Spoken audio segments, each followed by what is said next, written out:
Online చేస్తే బాగుంటుందేమో అనేది. ఇప్పుడు అన్ని శాఖల్ని మొత్తం అంతా కూడా ఆన్లైన్ చేయాలి అనే ఆలోచన చేస్తున్నారు. నిన్న కూడా మాట్లాడారు అలా చెయ్యాలి ఇమీడియట్గా అనేది.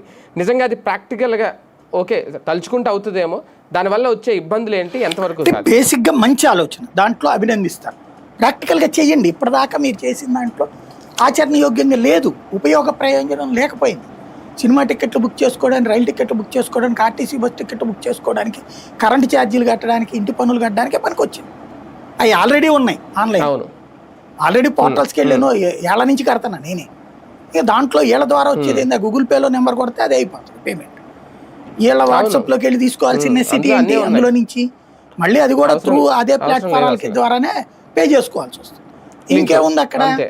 మీరు చేయాల్సిన పని ఏంటి, సర్టిఫికెట్లు. సచివాలయం ఏం పని చేస్తుందో అది బై హ్యాండ్ రావాలి. ఇప్పుడు ఫర్ ఎగ్జాంపుల్ ఇదివరకటి రోజుల్లో ఏంటంటే ఇన్కమ్ ట్యాక్స్ ఇట్లాంటిది కూర్చుని చేసుకోవాలి పని. ఇవాళ రోజున ఇన్కమ్ ట్యాక్స్ ఆన్లైన్లో వెళ్ళిపోతుంది పేమెంట్. అప్పుడు ఫైళ్ళు పుచ్చుకుని చార్టెడ్ అకౌంటెంట్లు ఆ ఇన్కమ్ ట్యాక్స్ ఆఫీస్ చుట్టూ తిరిగేవాళ్ళు. వాళ్ళు అప్పుడు ఆ భోజనాల టైంకి అవతల వెళ్ళిపోతే వీళ్ళు కూడా అక్కడే కూర్చుని ఆ తర్వాత అన్ని దగ్గరుండి చూపెట్టి చూసుకుని సంతకాలు పెట్టించుకుని ఆ స్టాంపు తీసుకుని వచ్చేవాళ్ళు. ఇవాళ రోజున ఆన్లైన్లో వెళ్ళిపోతుంది డబ్బులు, ఆన్లైన్లో వెళ్ళిపోతుంది లిస్టు. అట్లాగే నీ దగ్గర certificate, birth certificate, death certificate, encumbrance certificate,